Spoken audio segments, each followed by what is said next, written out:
Hi, I'm Jennifer Scott. Welcome back to Restored Kitchen.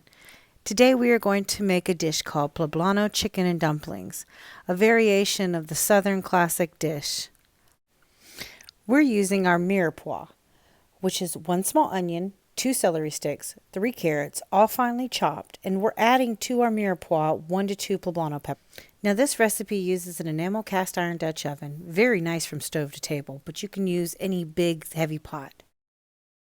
We'll place 2 tablespoons of olive oil and 3 tablespoons of butter, and we're going to add in our mirepoix mix.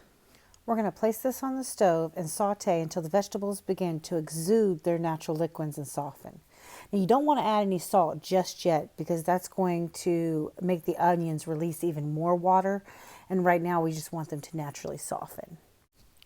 We will place a lid on top of this and we will just cook this down on medium heat. My stove goes from 0 to 10 and I'm cooking it on about a 6 or 7. Now a little tip, I like to let the condensation from the lid just drop into the pot just to give it a little bit more moisture. But once your seasonings have cooked down, we're going to add 2 to 3 cloves of minced garlic. We'll just give that a quick stir around the pot. You only want to cook your minced garlic for about 1 minute until fragrant. We will then add 2 russet potatoes, diced, and place them within our veggies. We want to cook this for about 10 minutes or until the potatoes get semi-tender. Now that we're waiting for that, we're going to start our dumplings. And the dumplings themselves are very simple to make. You'll need 1 1/2 cups of flour, a 1/2 cup of masa. The masa will give the dumplings a corn tortilla flavor. You can omit this, just add 2 cups of flour. Now we're going to mix our flour and masa together. Then we will add 2 teaspoons of baking powder and 1 teaspoon of salt. We will also add the following: 1/4 oregano, 1/4 pepper, and 1/4 garlic powder, and mix this well. Now when making any kind of dumplings, you want to cut it with a fat. Here I'm using 1/3 cup of olive oil. You can use 2 tablespoons of icy cold butter as well. And I'm just going to take my whisk and whisk this around until we get fine crumbs. Now if you don't have a whisk, you can also use a fork as shown here. And you'll just, again, run it around until you get very, very fine crumbs. So next we'll add 1 cup of milk to our mixture. And we will just mix this around until well incorporated, until it forms a kind of a scraggy, craggly type of dough. Now that we are done, we're going to place this to the side and get started on our broth. We're going to add 4 cups of water. Here you'll see me using only 3 cups of water because I'm adding a frozen 1 cup of chicken broth that I make myself. We'll also be adding 3 chicken breasts. This will go faster if you cut them into cubes, but today I was attending to some things around the house and I just placed these in the pot.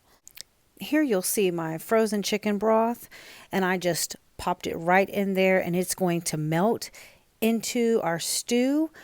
We will place this on high for about a minute or 2 and then put it on medium heat for about 10 to 15 minutes until this cooks.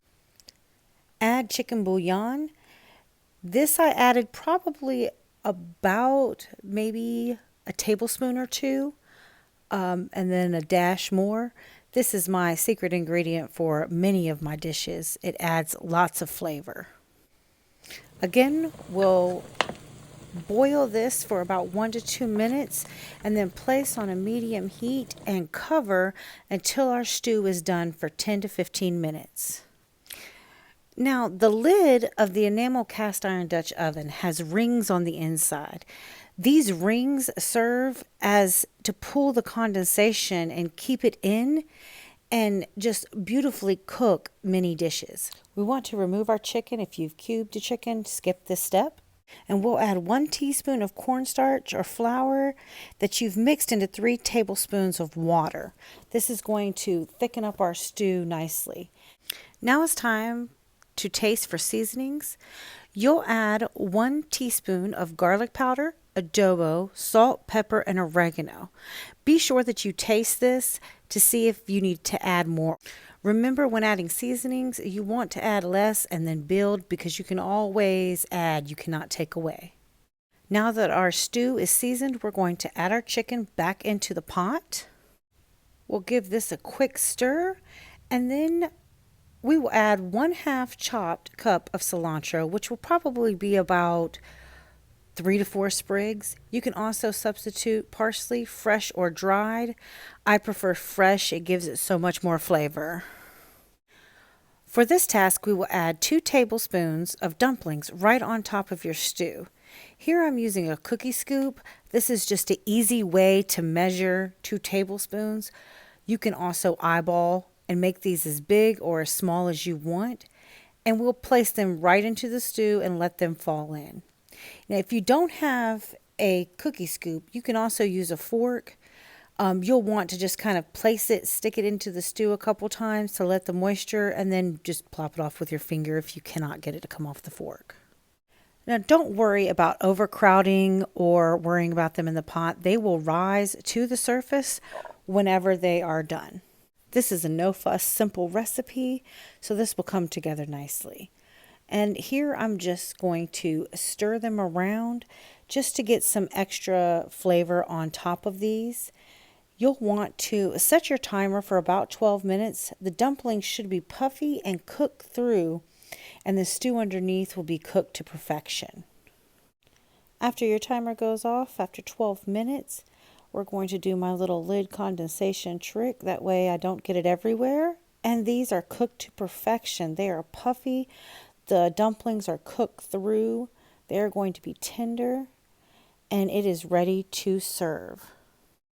Let's get a bowl and plate this hearty, delicious Poblano chicken and dumpling soup. You can always add toppings like cilantro, parsley, sour cream, cheese, or even some tortilla strips would be delicious with this. Don't forget to subscribe for more content, and I hope that you and your family and friends enjoy this recipe. Until the next time we meet, God bless you.